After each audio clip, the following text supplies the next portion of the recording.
Daniel Ojukwu, a journalist with the Foundation of Investigative Journalism (FIJ), has been released after 10 days in police captivity. Hi, welcome to What's Happening. These are the top 10 stories.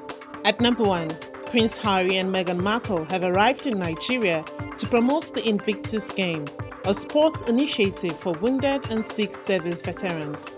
The couple, visiting West Africa for the first time at the invitation of the Nigerian military, arrived in the capital city of Abuja early in the morning on Friday.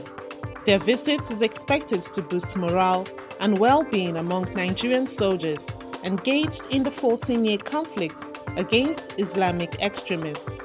Director of Sports at Nigerian's Defense Headquarters, Abidemi Marquez, told reporters that during their stay, the couple will meet with wounded soldiers and attend basketball and volleyball matches in Abuja and Lagos. He added that Meghan will also co-host an event on women in leadership with Ngozi Okonjo-Iweala, Director General of the World Trade Organization. At number 2, a federal high court in Abuja has denied former governor of Kogi State, Yahaya Bello's request to pause his trial on 80.2 billion naira fraud charges. His motion was dismissed due to an appeal the Economic and Financial Crimes Commission (EFCC) filed before the Court of Appeal over the defendant's contempt action against EFCC Chairman Ola Olukayede. However, Justice Mekanwite rejected the request made by Bello through his lawyer, Abdulwahab Mohammed, stating that Bello must be present in court for such an application to be entertained. The judge criticized Bello for attempting to undermine the legal process by not appearing in court. At number 3, Daniel Ojukwu, a journalist with the Foundation of Investigative Journalism (FIJ), has been released after 10 days in police captivity. FIJ disclosed this Friday on its website. Ojukwu was abducted by the intelligence response team of the Inspector General of Police, and his whereabouts unknown to colleagues and family. 24 hours after he went missing, FIJ made a missing person report at police stations in the area where Ojukwu was headed. Ojukwu's detention was met with public outcry, leading to a protest march and his eventual release. FIJ's lawyers have criticized the police for human rights violations and misuse of power. At number 4, the Murtala Mohammed International Airport (MMIA) Command of the Nigeria Customs Service (NSC) has handed over 148 units of military drones valued at 7.8 million naira and fake $1.2 million bills intercepted at the Lagos airport to the Nigerian Army and Economic Financial Crimes Commission (EFCC) in Lagos. The Customs Area Comptroller Charles Obi, said the items were seized due to their lack of essential documentation and compliance issues. He added that the military drones lacked the necessary end-user certificate from the Office of the National Security Advisor and exceeded the allowed specifications for entry into the country. The drones, equipped with features like first aid box space, weapon storage, and a flight capacity of over 70 hours, pose a significant security concern, Obi stated. At number 5, Pastor Michael Oluronbi, a Nigerian living in the UK, was found guilty of repeatedly raping members of his flock and was given a 34-year prison sentence.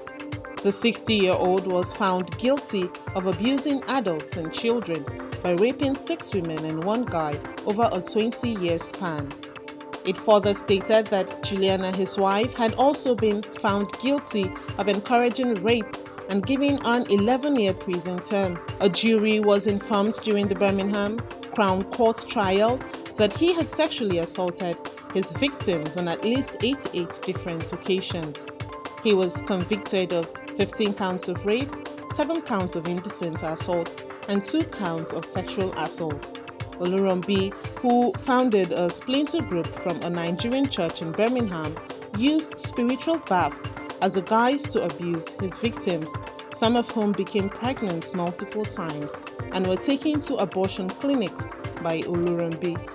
The judge described his actions as one of the worst cases of sexual abuse of multiple children to come before the courts. At number 6, Bandits Thursday night invaded the Confluence University of Science and Technology, KUSTEC, Osara Okene in Kogi State and abducted some students. According to The Punch, an eyewitness account says the bandits swooped on the university around 9 p.m. while the students were studying for their upcoming exams. The source said that the bandits came in through the bush, went into 3 lecture halls and began to shoot into the air to scare the students. Local security guards and officials engaged the bandits, limiting the abduction to students in the first 3 halls. The Vice-Chancellor of KUSTEC, Professor Abdurrahman Asipita, confirmed the incident but did not disclose the number of students abducted, stating that the university is managing the situation. Efforts to reach the Kogi State Commissioner of Police and the State Security Advisor for comments were unsuccessful. At number 7, the Managing Director of Okomo Oil Palm Limited, Graham Hefer, has expressed concern over the company's multi-billion naira investment in Edo State being threatened by incessant disruptions and attacks by militants. In an interview with the news agency of Nigerian in Okumu of their southwest local government area of the state, Hefer said the latest of such attacks was the Monday early morning attack and assassination in cold blood of 3 of the company's workers inside the plantation. Hefer expressed concern about the increasingly alarming security situation both inside and outside the plantation. He warned that if this trend persisted, the company's multi-billion naira investment could be forced to cease operations. Hefer called on the government to take control of the area currently overtaken by squatters and provide adequate security to protect investments and citizens. According to Premium Times, the Commissioner of Police in the state, Funsho Adeboye, confirmed the deployment of more men to the area and assured that efforts were underway to arrest the culprits and prevent future attacks. At number 8, global online music streaming platform Spotify says it's paid Nigerian musicians about 25 billion naira in royalties in 2023. Jocelyn Mohutu-Remi, Spotify's managing director for Sub-Saharan Africa, revealed this in a statement on Friday, stating that it was double what was recorded in 2022 and had increased by 2,500% since 2017.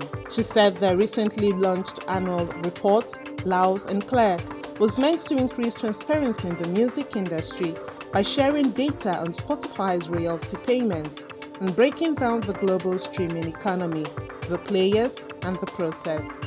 The report also highlighted the democratizing impact of streaming, with over half of the royalties going to independent artists or labels.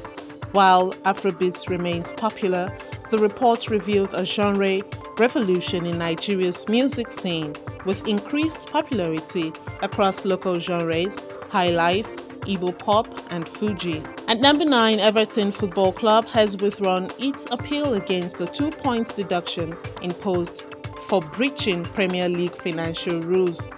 The club was penalized after an independent commission found a breach of profit and sustainability rules by £16.6 million for the 3-year period up to 2022 and 2023.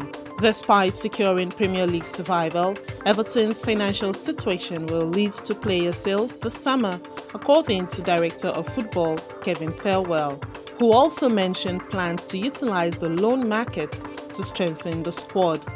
The club's takeover by Miami-based investment group 777 remains uncertain, with the deal yet to be ratified by the Premier League amidst financial challenges faced by 777. Finally, at number 10, President Volodymyr Zelensky of Ukraine has fired the chief of his personal protection unit, Serhiy Rod, following the detention of 2 of its senior personnel on suspicion of plotting and assassination. Since 2019, Rod has served as the head of the president's protective team.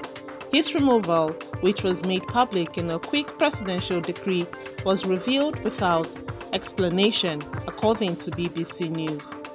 The 2 colonels from the State Guard were apprehended for suspected involvement in a network run by Russia's Federal Security Service (FSB). The plot targeted not only Zelensky but also military intelligence chief Kyrylo Budanov and the head of State Security Service Vasyl Malyuk. Zelensky, who has survived previous assassination attempts, has been vocal about repeated Russian plots against him. That's it on what's happening. You can join the conversation on our website at www.rootstv.ng. Follow us on social media at Roots TV and subscribe to our YouTube channel at Roots TV Nigeria. Thank you for watching.